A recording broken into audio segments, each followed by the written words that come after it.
السلام عليكم ورحمة الله تعالى وبركاته. مساء الخير يا وجه الخير، واش راكم؟ ان شاء الله تكونوا لاباس. الجو عندنا راهو ربيع، الجو عندنا راهو هايل ما شاء الله، ربي يدوم علينا الايامات هادو. نحكي لكم شويه، ندور بكم شويه، اتفرجوا نحكي لكم شويه على الصفات تاع السويديين واش يحبوا والصفات تاعهم تاني. السويديين بصفه عامه يحبوا الطبيعة، يموتوا على الطبيعة، ويحبوا تاني الشراب، يحبوا السفر. هذا هما السويديين. الصفات تاعهم باش يتميزوا بالخجل، يحشموا بزاف، خاصة الرجال تاعهم. كي تحكيو معاهم الخجل تاعهم ما تتصوروش كيفاش، اكثر من النساء. النساء عندهم الجرأة باش يديروا حاجات بزاف، عندهم الجرأة باش يواجهوا. الرجال تاعهم يحشموا بزاف وهادئين لدرجة ما تصوروهاش. التربية، الأدب الاجتماعي، متربيين أكثر من ما تتصوروا.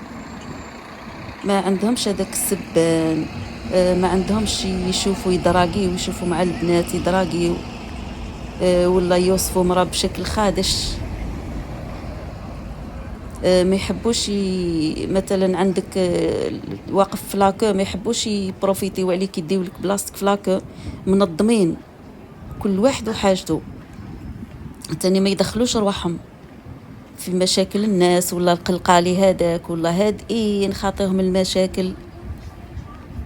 التصرفات تاعهم مؤدبين فيها، ما يتقابضوش. حتى كي يكون مناقشه ولا حاجه، ولا يقعدوا معاك بهدوء، يتناقشوا معاك بهدوء، جامي تلقى صوت مطلع عليك، ولا حتى ولو تختلفوا في وجهات النظر في اي مكان، في الشارع، في اي مكان. الرجاله تاعهم تاني عندهم السلبيه اكثر من النساء. سلبيين شويه، عندهم شويه هذيك، يفكروا في النيجاتيف، ودائما تلقاوهم يتجنبوا المشاكل، تلقاهم جابدين روحهم. ماشي كيما الجزائريين والمغرب العربي تاعنا يشارشيو، يحوسوا على المشاكل، منين جاو يجبدوها ويديروا عليها حكايه، الحبه يديروا قبه. السويديين العكس تماما، ما يحبوش هذه المشاكل، وما يحبوش يدخلوا روحهم، ما يشغلوش بالناس، لي يخرج لي يدخل، ما يشوفوش. الحاجه اللي مش مليحه في السويديين، يعني سواء النساء ولا الرجاله، ما مش اجتماعيين، ما يحبوش الصداقات المتعدده ولا الصداقات العميقه. ما عندهم حاجه في العائله، مثلا مرأة عائله، راجل ومرأة، ان كوبل، جابوا ولادهم، الولاد هذوك يكبروا ما عندهم حاجه في والديهم، يروحوا يسكنوا بعيد عليهم، ويخليهم يزوروهم مره في الشهر، منين تنفح لهم في راسهم يزوروهم. ماشي كما عندنا في المغرب العربي، الوالدين حتى من يسكنوا مع اولادهم. واحد كي يخرج على والديه ولا يخليهم وحدهم، عندنا عار وعيب كبير. الوالدين خاصة كي يكبروا يبقاو مع اولادهم. هنا لا، الوالدين كي يكبروا يروحوا ديريكت لدار العجزة، وهذا قانونهم. هذا حاجة ما من الوالدين ما يعاتبوش ولادهم عليها، حاجة عادية عندهم.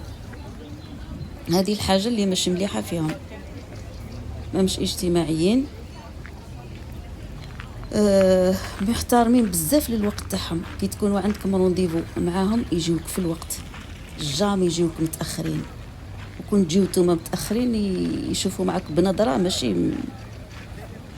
كي تكونوا رايحين يتاخروا ولا رايحين يجيو يشوفوا بلي رايحين يوصلوا متاخرين، يتصلوا يقولوا لك احنا رايحين نجيو متاخرين، هكا باش ديروا الحساب تاعكم. تلقاوهم انيقين، الاناقه، الله يبارك، الزين، البساطه، الرشاقه. والزين تاعهم ماشي في تاع فرنسا، والزين تاعهم ما تلقاوهش في روما. الزين تاعهم زين وحده. حتى في الكلام تاعهم عندهم اسلوب انيق، الله يبارك، الزين، الاناقه، كلش. هادئين بزاف بزاف، يحبوا السكات، يحبوا الطبيعة كما قلت لكم قبيل. حتى في العمل تاعهم وين تروحوا الهدوء تاعهم هذاك حتى تلاحظوا. هذا ساعات نقول انا هذا ماشي هدوء طبيعي، حتى يدير الاكتئاب. كي تشوفهم هادئين هكا يديروا لك اكتئاب. بصح هما عندهم الهدوء حاجه طبيعيه، يتمتعوا بالشيء هذاك، يكونوا قاعدين وساكتين. حنا كنا ايه عادي. يحبوا الماكله، يحبوا يذوقوا. ما كانش الشعب يحب يذوق الماكله كيما السويديين. اي حاجه تقول له ارواح وذوقوا معايا يجيو يجري ويفرحوا. اي حاجه تقدمها لهم يفرحوا بها ويرحبوا بها. تعطيهم ماكله شرقيه، تعطيهم ماكله صينيه، ماكله عربيه حاره. خاصه الكسكس تاعنا حنايا يموتوا عليه، يموتوا عليه. ياكلوا الشيء اللي تعطيه لهم، ياكلوه ويخلصوا ويزيدوا يشكروك ويروحوا. ومن بين السلبيات تاعهم الشعب السويدي يعني ما نكذبش عليكم بخلاء. مهما تعرضوهم مهما هما ما يعرضوكش. بخلاء لدرجة ما تصوروهاش. إلا كان عدتوا فحولة ويعرضوكم على حاجة ولا يعطيوا لكم ولا يشريوا لكم. بخلاء باغ اكزومبل تدخلوا معاهم الريستورون كيما حنايا العرب بصفة عامة. كي ندخلوا الريستورون ولا كافي ولا نحلفوا على بعضنا باش كل يدفع للتاني، شكون اللي يعزم التاني.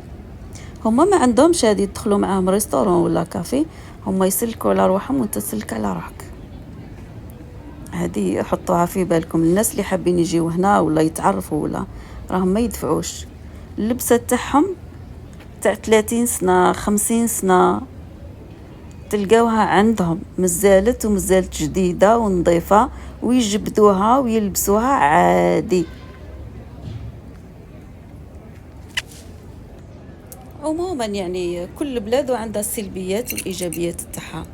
ولا هنا في السويد الايجابيات تاعهم اكثر من السلبيات. ما يعرفوش يكذبوا، ما يسرقوش، ما ينافقوش. حاجات بزاف بوزيتيف فيهم. ايجابيات تاعهم اكثر من السلبيات.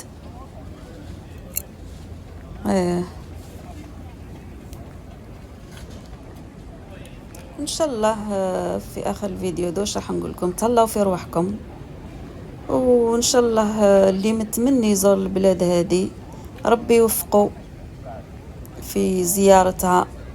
ان شاء الله ربي يسهل للجميع، خاصة الشباب اللي متمنيين يخرجوا، متمنيين يزوروا، متمنيين بزاف اللي ما يكتبوا لي في البريفي حابين يجيو هنا. ان شاء الله ربي يسهل لكم وتهلاو في روحكم. والسلام عليكم.